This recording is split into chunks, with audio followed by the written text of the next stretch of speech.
Good morning and welcome. I'm Ake Ingerman, member of the local organizing committee. I'm delighted to present the keynote by Paul Ashwin with the title, Thinking Beyond the Crisis, What is a University Education for? Paul is a professor of higher education at Lancaster University.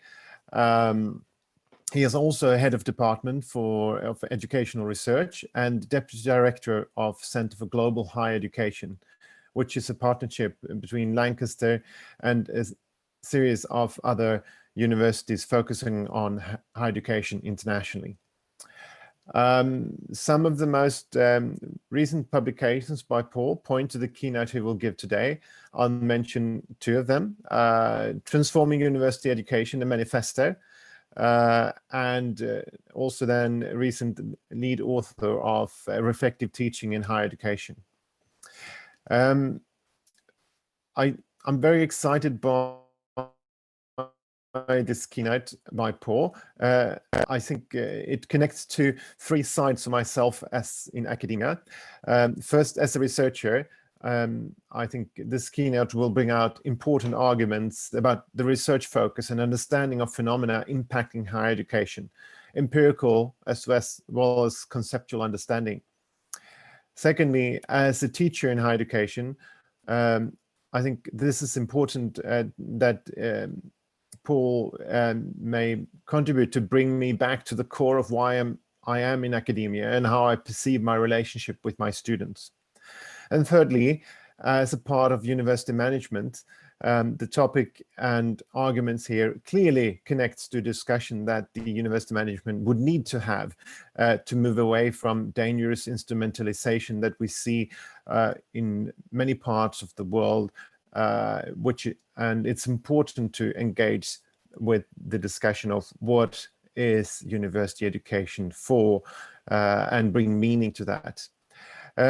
I think that the keynote also ties in very much to the important part of the conference themes, especially then the shaping of futures, pointing to that education is a meaningful activity and should not be reduced to simplistic components of performing teaching and achieving learning per se. So with that, I will leave the floor to Paul and lean back and to really understand the argument he's making. Questions preferably put in the chat, both clarification and more open and broad questions, and we'll deal with them when Paul has presented his main argument.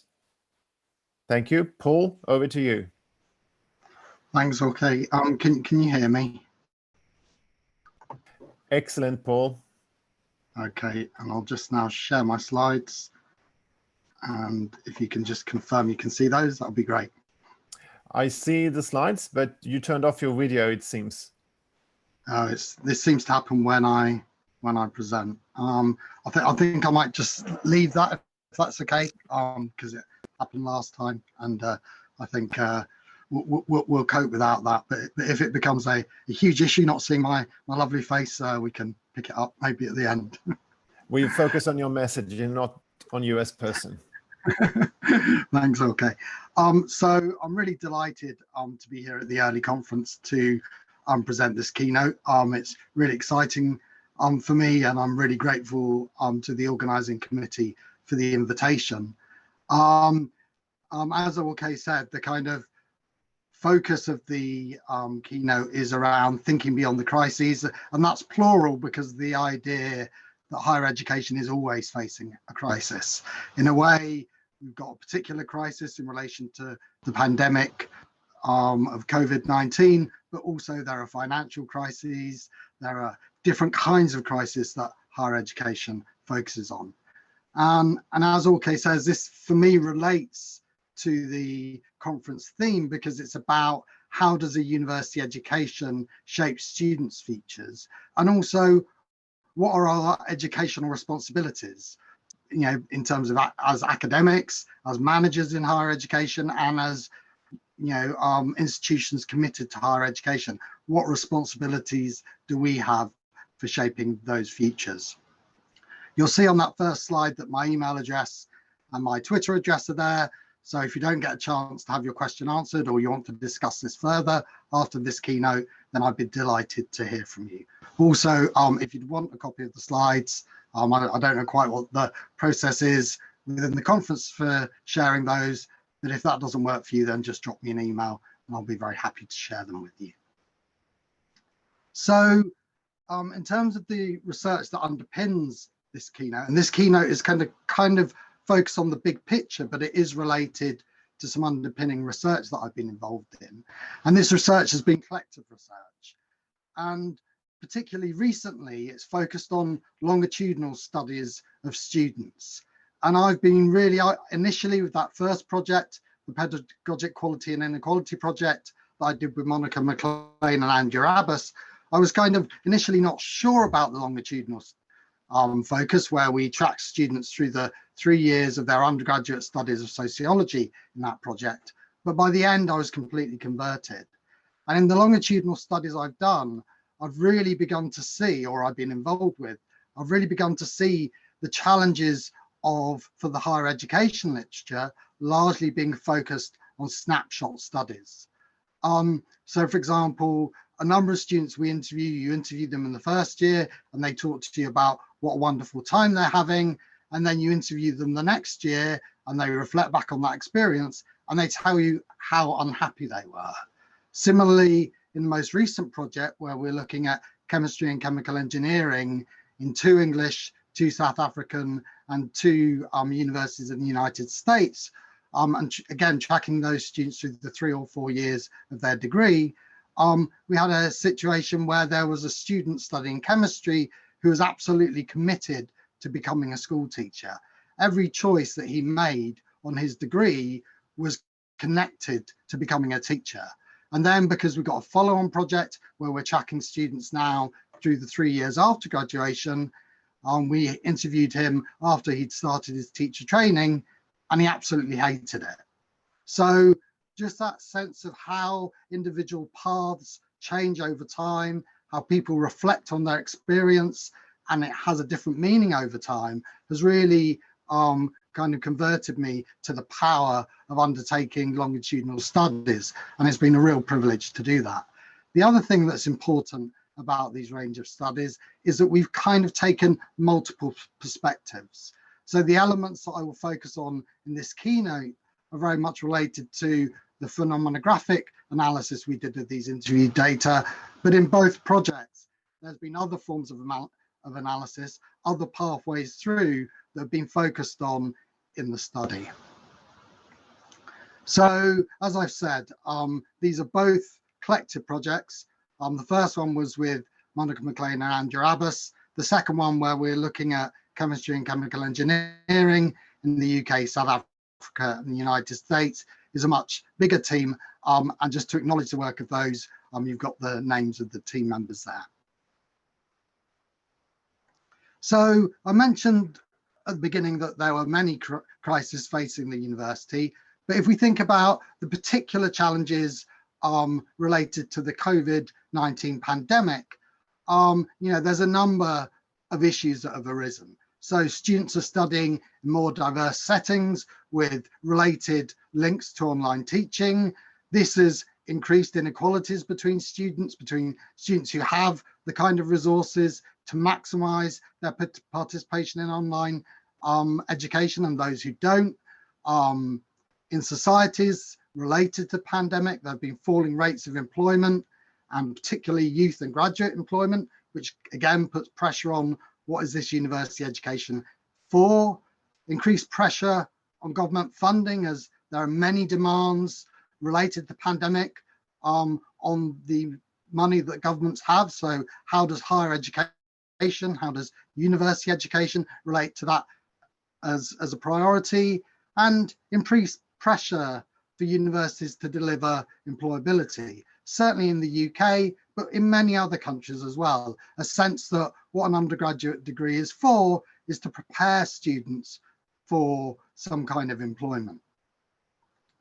And the question that underlines the argument I want to make this morning is really around, given these challenges, how do we develop a vision of an inclusive, transformative higher education system rather than an elitist reproductive one. And those kind of two sets of terms are deliberately in opposition to each other. My strong view is that elitist systems of education are always reproductive. They always reproduce social inequality. This isn't the place to make this argument in full here, but what I would say is it's simply the way in which the tools that we have at our disposal to measure students' academic achievement, academic ability, means that we always are in danger of mistaking social privilege for ability in students. And so when we try and identify the brightest and the best students, what we always end up doing is identifying, by and large, the most privileged students. And that's because the tools we have at our disposal are far more like sledgehammers than they are like lasers. You know, however much people want to say that with complex statistical analysis, we can have a laser-like focus. If you actually look at the categories we're using and the methods that we're using to generate data, you know, they're kind of as good as they can be and good enough, but they certainly don't have the kind of property of a laser. They're far more blunt than that. So if we think about where we're going, kind of with university education after the pandemic, I want to set up two potential visions for thinking about that, which should not be particularly surprising given the initial introduction I've given. So the first is that higher education is about developing employable students, and the second is that higher education is about engaging students with academic knowledge. So if we start with the first of these visions, the employability vision for transforming university education, kind of, as I've already highlighted, stems from the idea that given the pandemic, it's more important than ever before that the university education takes up its responsibilities to produce the next generation of professionals. And the best way that this can be done is by developing generic competencies that employers and society value. These might be called generic skills. They might be, or they used to be called transferable skills. They might be called graduate attributes. But these generic capabilities that are valued by employers and society, and this leads to both individual prosperity and economic development. So my problem with this way of thinking is that the vision it presents of the educational purposes of higher education is simplified and distorted. And I've been increasingly focused on this idea about what are we trying to do educationally. As Ake mentioned in his generous introduction, moving away from questions of teaching and learning to questions of what does it mean to educate students. When we say, come and study with us, we can support you in doing exciting things in your life. What educational responsibilities do we have, and what educational purposes do we serve? And so my problem is that the vision the employability way of thinking presents is actually oversimplified and distorts actually what we're trying to do educationally within higher education. Related to that, it's not clear that if really what you want to do is to develop generic employability capabilities, then higher education would be your first thought. There's many other forms of education across societies that are actually much more geared towards developing that kind of education. So why would you expect universities to do this? And then finally, the actual evidence about how much higher education presents these generic capabilities is not at all clear. So Aaron Rox's book, Academically Adrift, caused a big storm in the US because it found that students didn't appear to learn much from their time in higher education. But if you look at the measures they used, they were measures of generic competencies. They weren't measures, for example, of engagement with knowledge. So my view would be that Aaron and Rox's study doesn't show that students don't learn much from higher education. It's that what they learn isn't related to generic competencies. So the consequences of this way of thinking about the purpose of higher education is that when we define and measure the quality of university education, we go down some wrong paths. So particularly in England, we're seeing the impact of this path where the government is very clear that you can measure the quality of a university education by the outcomes of graduates, by whether they get a graduate job and by how much they earn. However, the problem with that is that there's clear evidence that actually labour market outcomes of graduates are structured by the prestige of the institution that they study at and the background of students.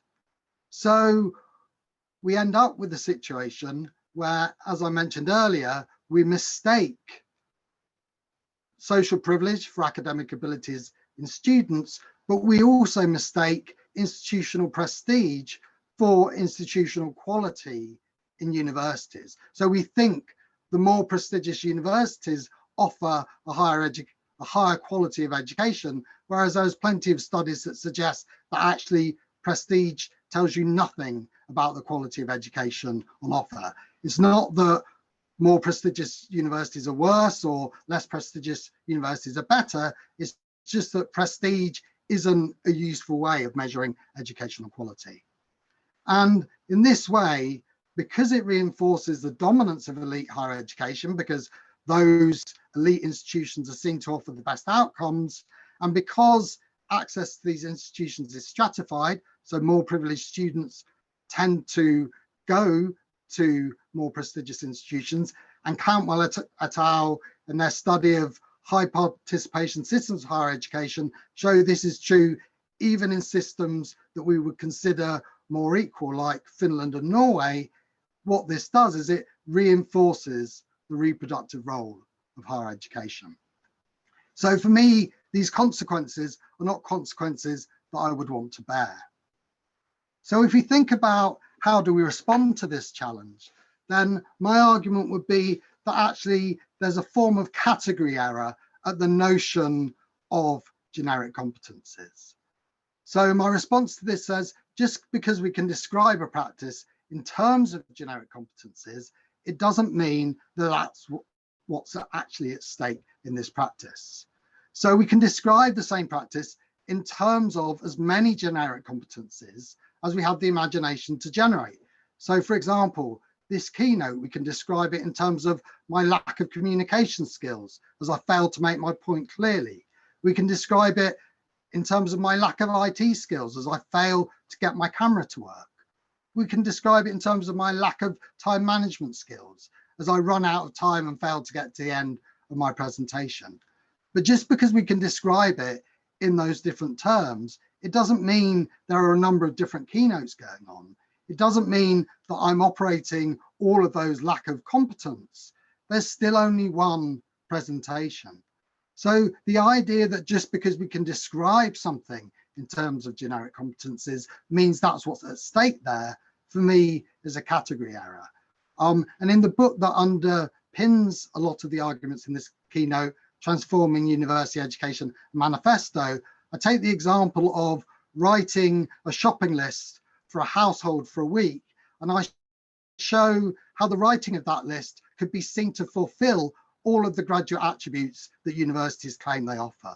So it's a game of description rather than a game of actual competencies.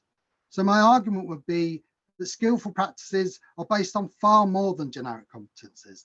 They're based on our knowledge of what we're doing, our understanding of the particular task we're engaging with, our interactions with other people and things, and the setting we're in. So my argument is not that skills and competencies don't exist. My argument is that without the knowledge that informs those competencies or skills, they're essentially meaningless. So that's the kind of my take on why we shouldn't have a vision of university education in relation to developing employable students. My argument is that's not the purposes of a university education.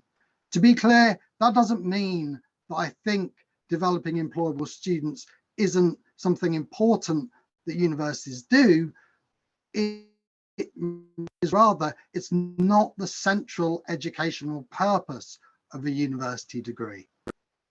So what I would argue is the central education of a university degree is about engaging students with academic knowledge. So this alternative vision kind of draws on a couple of bodies of work. So first of all, Bowden and Martin's University of Learning, which is for me, such an important book, in which they ask the question, what's the point of a university education, given that everything students learn might very quickly become out of date? And the argument they develop in that book is that it's the ways of seeing the world, the ways of making sense of any particular situation as a chemist, as an engineer, as a sociologist, that is the point of that education. So that kind of is a very important reference point for the work I've been doing. And also, as I mentioned before, the work that I'm going to talk to you about today also draws on the phenomenographic method. But another important body of research is Basil Bernstein's idea of the pedagogic device. So for Bernstein, the pedagogic device operates at the level of society. So what Bernstein argues is that you have forms of knowledge production. And I've described that in terms of knowledge as research, and it's important to recognize these are my interpretations of Bernstein's rather than the language that Bernstein uses. But we have knowledge as research, knowledge that is produced when we undertake research, or researchers undertake research in a number of different fields that lead to the production of bodies of knowledge. And Bernstein argues importantly that these are then transformed into a curriculum, that we don't just take knowledge as research and put it into a curriculum and that's what students learn, but instead there's contestation and debate about what knowledge gets included in a curriculum, how it gets ordered. Oh, we've always had this module, you know, Ake's always taught this module, so it has to be part of the curriculum. Oh, our institution says that we have to include a module related to engagement in the community, and therefore we need to find a way of including that. So what happens as we produce a curriculum is that knowledge as research gets transformed and develops a new logic that isn't the same as knowledge as research. And then the curriculum is transformed again as students engage with it, as they relate it to their own biographies and they relate it to their own understanding. So it's not that a curriculum then appears in students' heads, rather students transform that as they engage with this. And this process isn't a process of loss, it's not a form of mistake, it's how we develop future knowledge. If knowledge was perfectly reproduced between these different spheres, then knowledge would never move forward. It's the fact that knowledge is continually transformed that actually allows us to see things anew and make advances. So that's the conceptual underpinning of the work that I'm going to talk to you about. And the way in which I think about this is that the transformational power of a university education lies in the ways in which students' engagement with collective bodies of knowledge can transform their understanding of themselves, can transform their engagement with the world.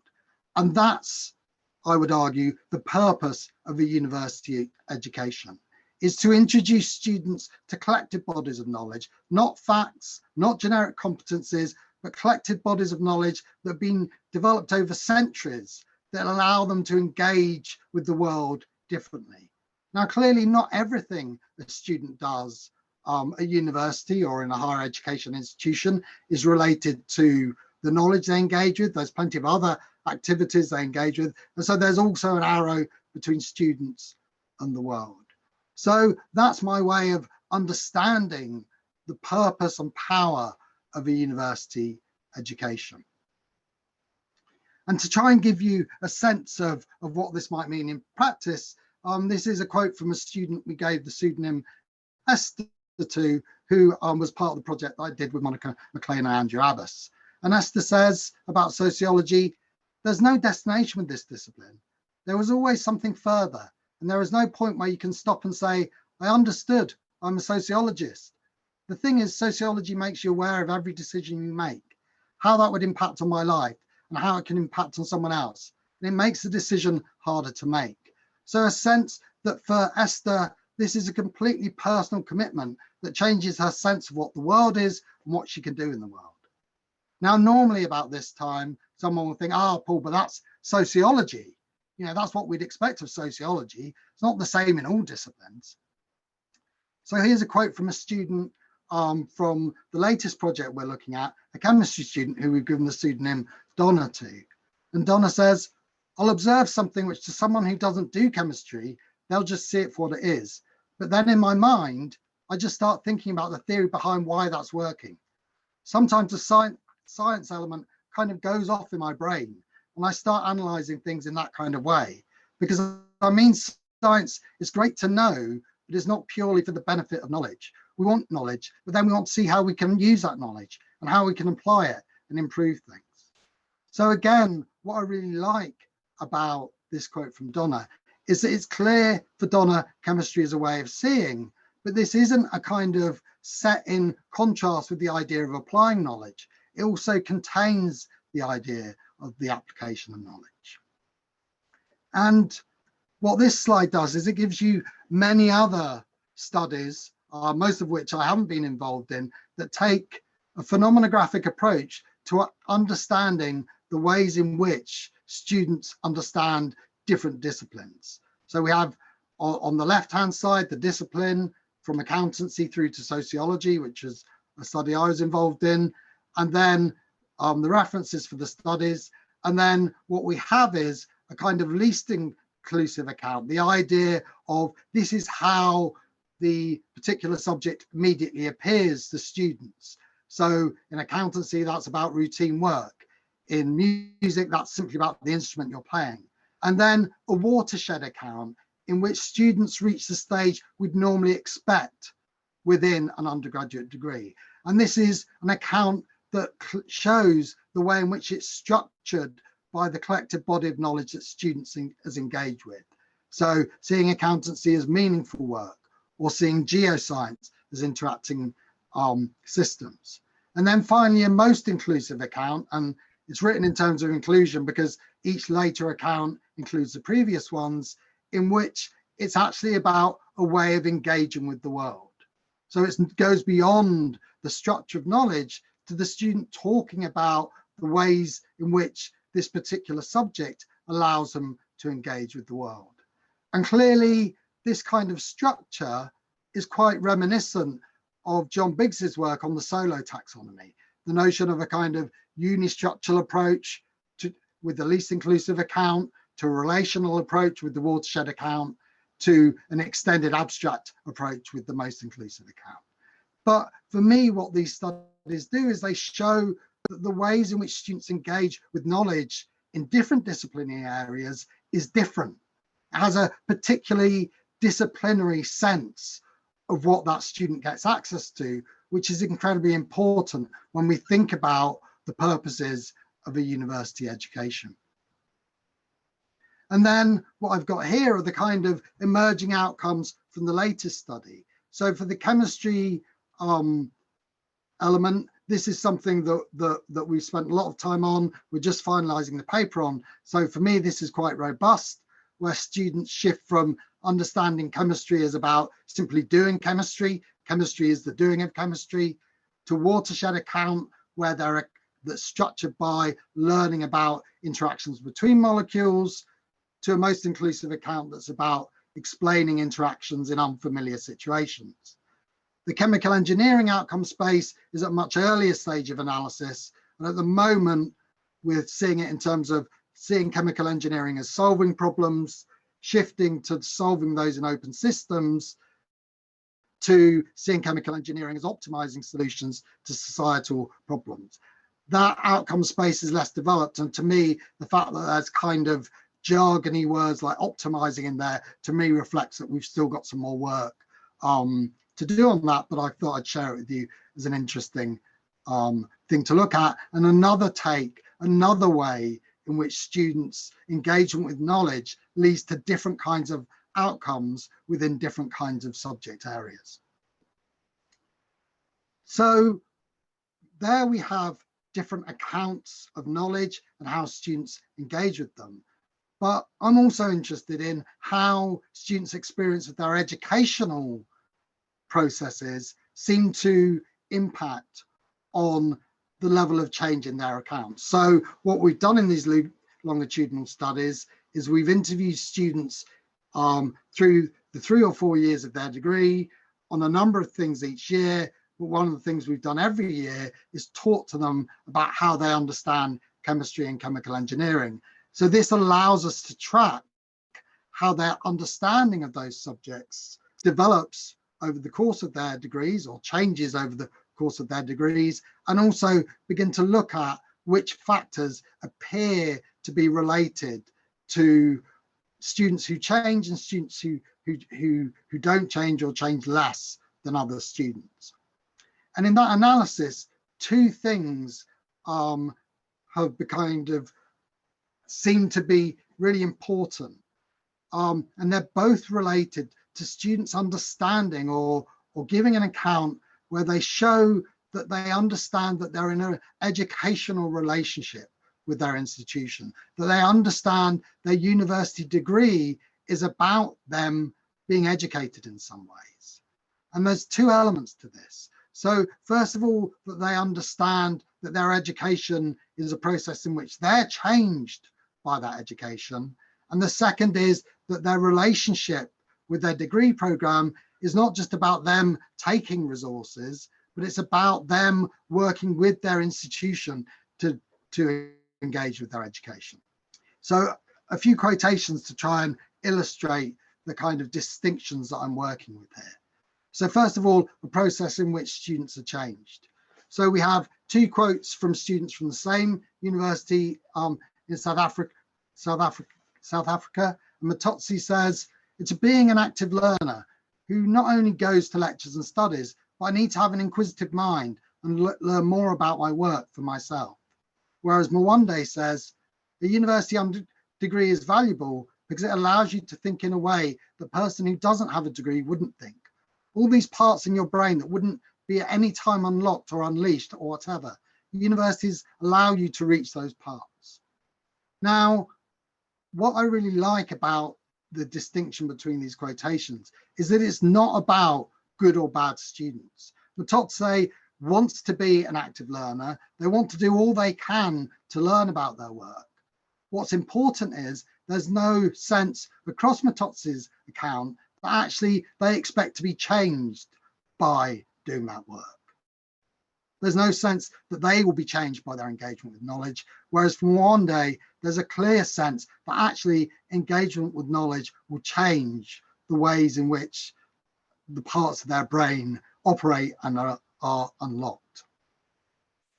And then the second element is having a dialogic rather than a one-way relationship with their degree programs for students.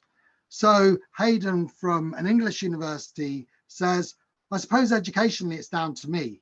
They can't drag me to a table and make me work, or drag me into a university and make me sit through lectures. They've not got any kind of responsibility or right to a certain degree.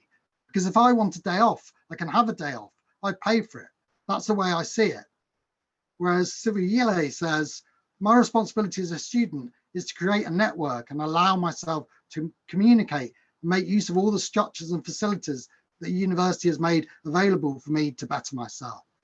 So there's a sense here that for Hayden, actually, he's paid for it. You know, he's in England, he's paid fees of over £9,000 a year, and therefore he comes and he takes what he needs. And whereas Sivuyile sees it in terms of actually using resources and being in a kind of dialogic relationship with the institution that they're interested in.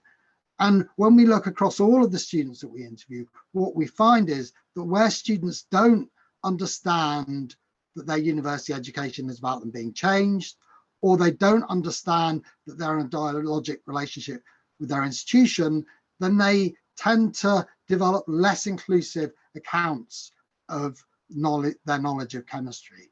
So for me, this is really important, because when we're looking at instrumental accounts of a university, if we say to students, well, you're just coming to get a job, then actually that might well lead to them gaining less from their education, because we're not saying to them how they are changed, how they need to have an educational responsibility with their university. Just to be clear, I'm not saying that developing that sense is solely the responsibility of students. Clearly, as educators, that's part of our role, is enabling students to understand that and developing that way of seeing. But the problem is, if we present a university education just in terms of getting a job, then actually we're putting up barriers to students gaining as much as they could do from their engagement with knowledge in their degrees. So where this leads me in terms of a view of university education is that what we want is not necessarily a student-focused education, nor a teacher-focused education, or a knowledge-focused education, but an education that is focused on developing relations between students and knowledge. And that this is an education that's about designing ways in which particular students can develop an understanding of particular bodies of knowledge. You know, for me, that's just another way of saying Lee Schulman's point about pedagogical content knowledge, that it's the skill of teachers in understanding who their students are, what the knowledge is, and bringing the two in relation to each other. And increasingly for me, this leads to a position where I think curriculum design is the most important aspect of an education. How we design the curriculum as a set of experiences of students to lead to particular forms of understanding is the ultimate educational act. And what we need to do is to use evidence from students about our discipline, from various different sources, and design a curriculum that is based on who our students are, not who we wish they were, not who they were 5 years ago, but who our students are now. And then in relation to that, have a clear sense of how and why the knowledge that we're offering students access to is important and powerful, how it enables students to understand and change the world. And if we don't know why the knowledge we're offering students to is important and powerful, if we don't know how it will change their understanding and enable them to change the world, then why is it on our curriculum? Why are we saying to students, this is important to study? And then finally, a sense of who students will become with this engagement in knowledge. How will they contribute to society? Yes, that includes their employment, but it also includes many other attributes of society in terms of being a good citizen, again, relating back to the theme of the conference. And it's really important to recognize that this is difficult, collective, intellectual work.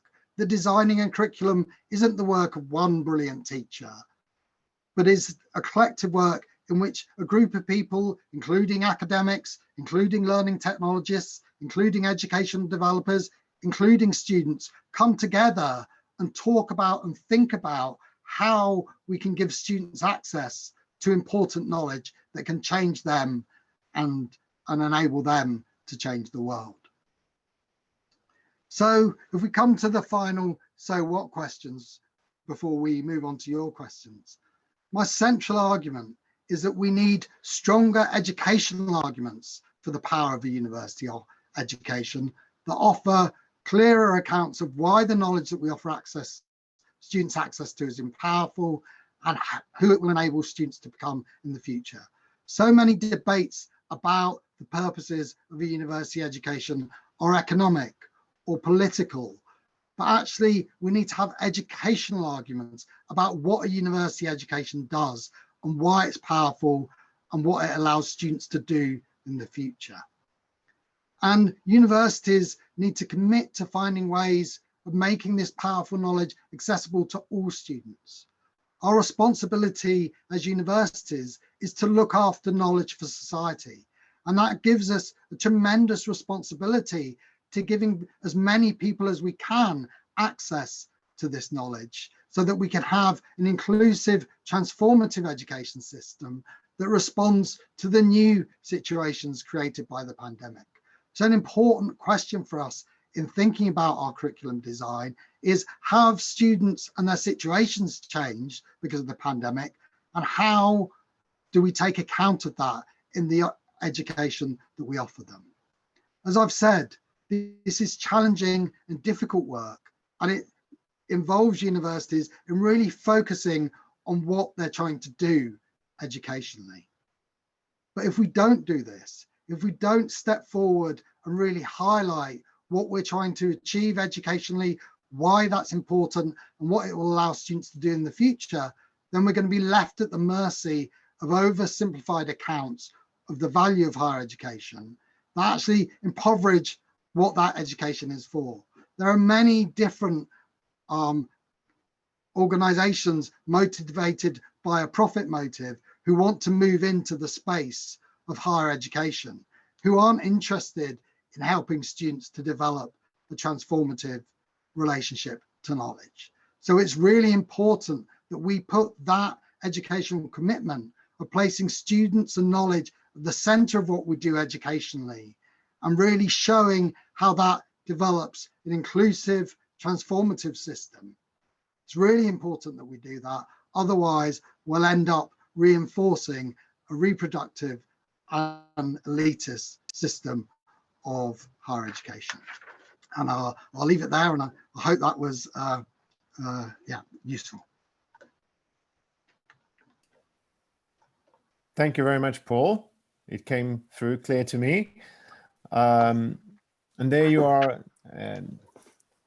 in person as well. We have a couple of questions in the chat, and I'll read them out, and you can address them. First, we have a question from Becky Bergman. Could you say something about how you reached the categories of most and least inclusive accounts? What was the process there? Yeah, so the studies I'm summarizing tend to have a number of what are called categories of description, and normally kind of between 5 and 7. And for people not doing phenomenography, that's often seen as amusing that they always end up with the same number of categories.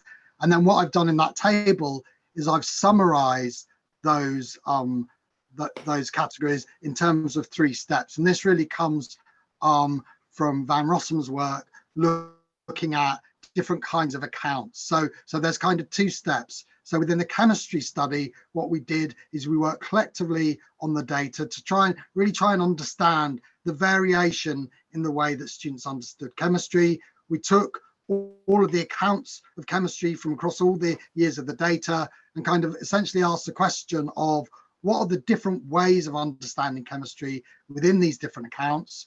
What are the relations between them? Put those into a structure, and then what we did with that structure was produce categories of description. And then for this presentation, I've narrowed it down to 3 just to try and make it more accessible than talking through a number of different categories. Okay, thank you. Question from Esther van Dijk. Throughout your talk, it seems that disciplines will remain very important for university education. At the same time, there is a call for increase in interdisciplinary education. What do you think about this development? So yeah, so my view is that it depends on how interdisciplinary education is done. So if the bad way of doing interdisciplinary education is that you say to students, study French and sociology, and then you put them together yourself. To me, that's not an educationally valid way of doing that. Whereas if the teachers or academics related to French and sociology come together and work out what way of seeing the world they can offer through that interdisciplinary degree, then brilliant. So for me, providing that interdisciplinary work is offering students a number of different ways of engaging with the world that is put together in a coherent educational way, then that's brilliant. But kind of leaving it to the student to make connections, to me, isn't living up to our educational responsibilities. Okay, and now from a question from Marieke Tertings, that universities also have a massive role as researchers, and how does it connect to this educational vision? I guess this brings us back to Barton and Martin. Yeah, I mean, it's a really good question. In a way, I've really deliberately just focused on the educational role of universities because I think that's tremendously important. But one of the things that also comes through is, so there are lots of studies about the relations between research quality and teaching quality in universities, and often they don't find any correlation. But a study that Mike Prosser and Keith Trigwell and others did looked at the ways in which academics' understanding of the subject matter both related to how they understood their research and how they understood their teaching. So for me, the argument I'm making requires that those who are teaching are active in the scholarship of their discipline. That might be the scholarship of research, it might be the scholarship of teaching and learning, it might be the scholarship of kind of impact, but they need to have a living relationship to the knowledge that they're asking students to engage with. So to me, there is a link, but clearly, as well as being about how academics understand the body of knowledge that they're researching to, there are also kind of loads of other aspects of research that aren't related to that. So I think there are forms of connections, but really my central focus is around what educationally universities and institutions of higher education are trying to achieve. Good. Now a question from Sangeeta Bhagagupta. Then your use of inclusive is multi-layered. What sense do you make of the more mainstream content of the concept inclusion and integration vis-a-vis diversity and the all students that you marked in red?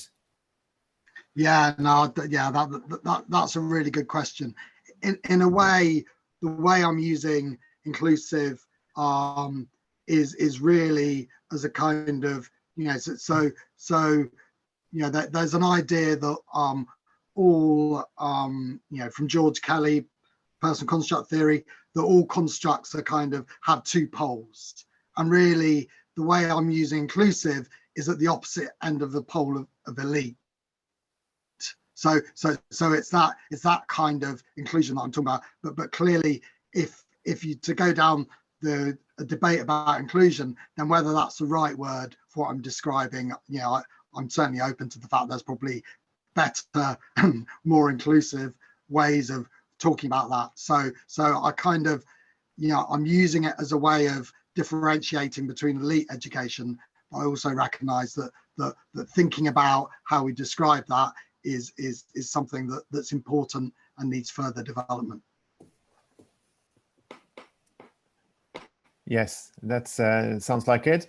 Now from Secunda Ali, how can we handle the issue of hierarchical structure of university that often hinders ways to see students as active agents in generating and acting in the process of knowledge generation?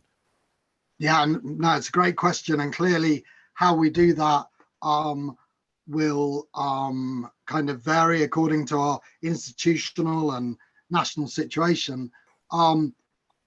Kind of my argument is that we have a responsibility to try. We have a responsibility to think about how we bring students into engagement with powerful knowledge and work out what we can try and do to make that as effective as possible.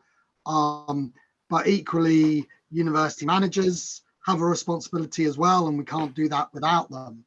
So the important thing is that we take our commitments seriously and do what we can.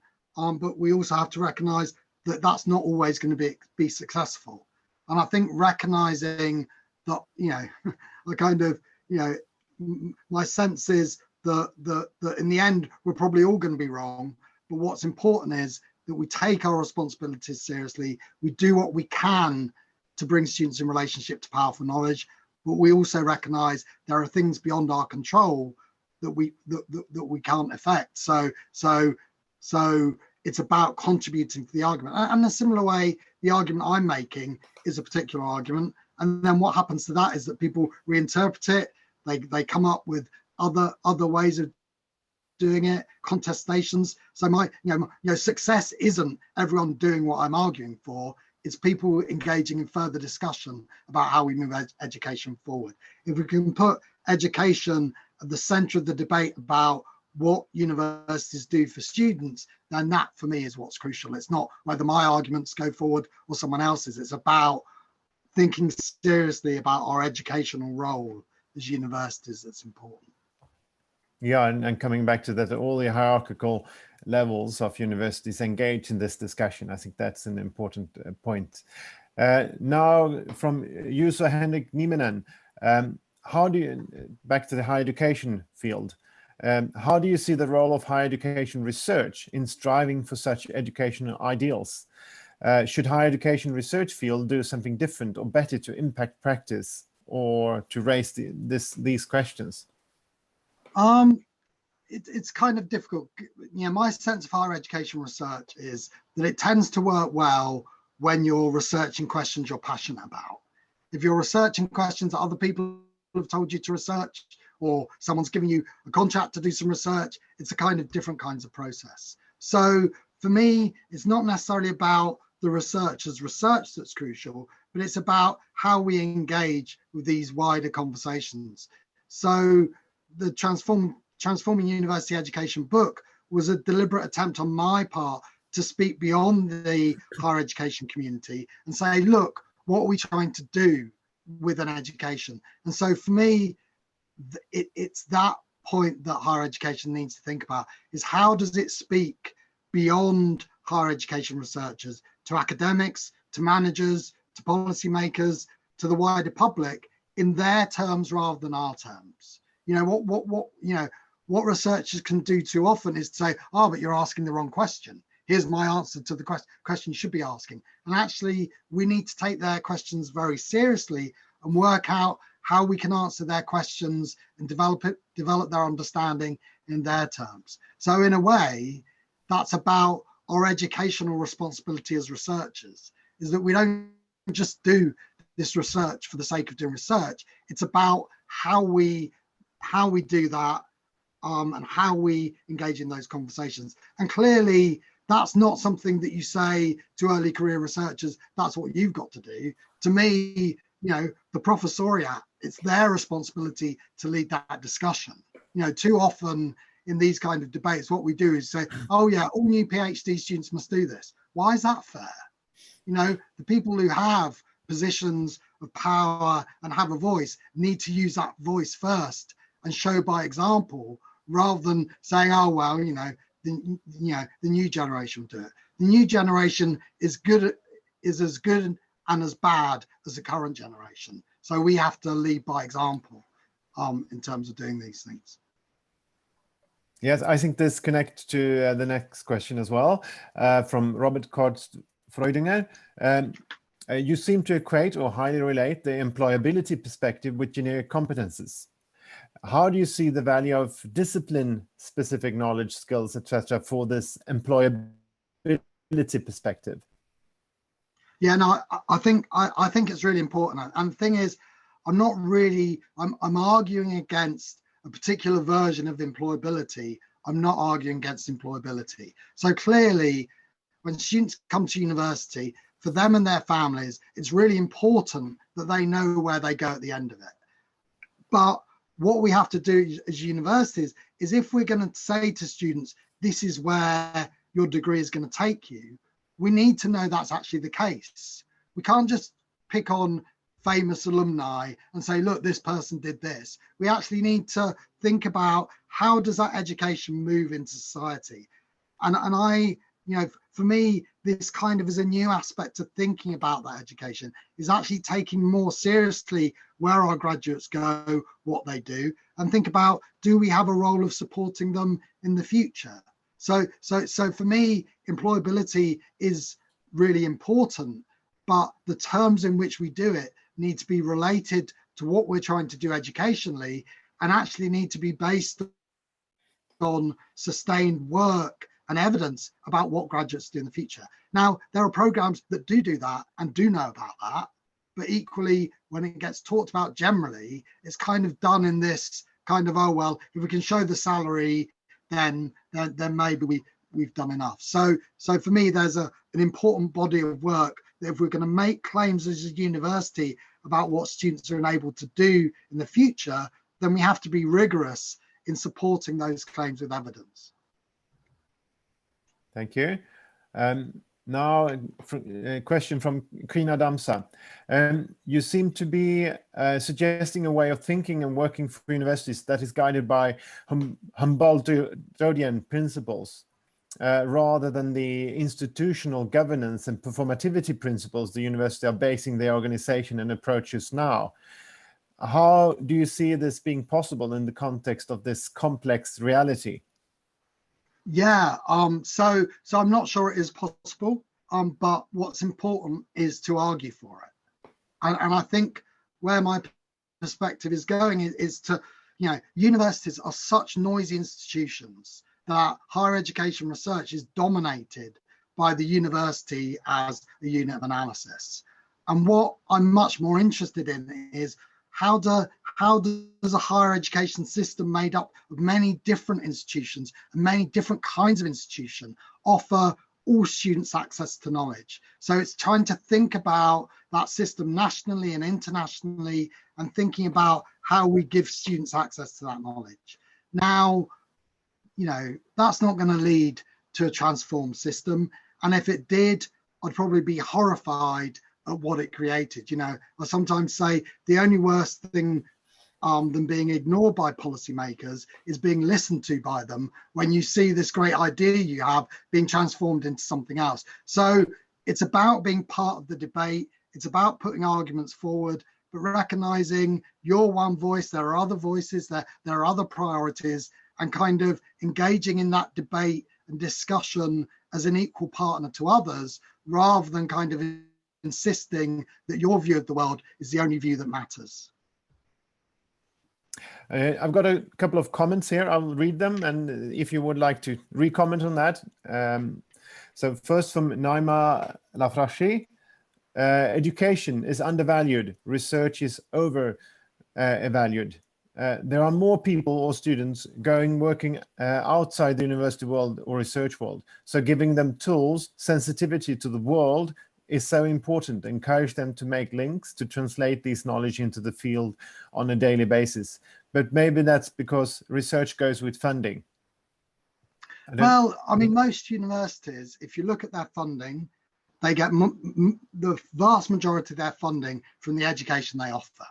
Much more funding for the education they offer than they do for research, in most cases. And to me, therefore, it's really important that we take that education seriously and we do it really well. And in some contexts, it's undervalued. In other contexts, it has an appropriate value. And we need to make those kinds of arguments about the importance of that education. So I don't, often because research often gives additional money, it can be sometimes seen as more profitable. But for most universities, if they didn't have students, they wouldn't be financially viable. So offering a rich, thoughtful education that has a clear sense of where it takes students in the future is absolutely crucial to the future survival of universities. Thank you. That brings us to an end with the questions in the chat. But I want to pop in one question of my own. In my own research, I'm very much focused on the micro level of higher education and sort of what is happening in lectures in relationship to disciplines and the relationship between the micro, the meso, and the macro level, which your argument is situated. It's really a challenge. So could you give me any advice from the meso level where I'm having my arguments? How do I connect to the macro level arguments that you have? What are the most important aspects that I should bring along there? So I can kind of offer you a strategy, right, I think, which is, for me, a lot of this comes from writing for different audiences. So a sense of, I'm writing in different forms. So writing blogs, writing pieces for the higher education press, and when they accept it, writing for the kind of more mainstream press, and thinking about how do my arguments resonate for this different kind of audience. And when you do that, it kind of shifts your thinking from that micro, isn't this interesting as a researcher, to, actually, how does this play out in the world? And my view isn't that not all researchers need to do that. So often, we get to that stage where, that the sense of when you've got a hammer, the whole world looks like a nail. not every researcher needs to do everything. You know, we need to play to our strengths and we need to play to our passions. But if we want our arguments to travel, then we have to really think about how we communicate to people in their terms rather than telling them they're thinking wrongly. We need, you know, again, it's basic education. You know, back to Isabel about how, you know, you start from where the student's at and you teach accordingly. You don't start from where you're at and tell them why all the reasons they're wrong. Thank you, Paul. We need to connect our arguments. I think that's one of the things I take out of that. Now our time is up, and I thank you very much, Paul. I think it's been many comments in the chat. It's an inspiring argument you make, and I think it was succinctly made as well. So thank you very much for the keynote, and thank you for attending this session. And thank you for the excellent sharing and the brilliant questions. I didn't do the usual thing of thanking everyone for their questions, but they were a really thoughtful, engaging set of questions. So thank you for that.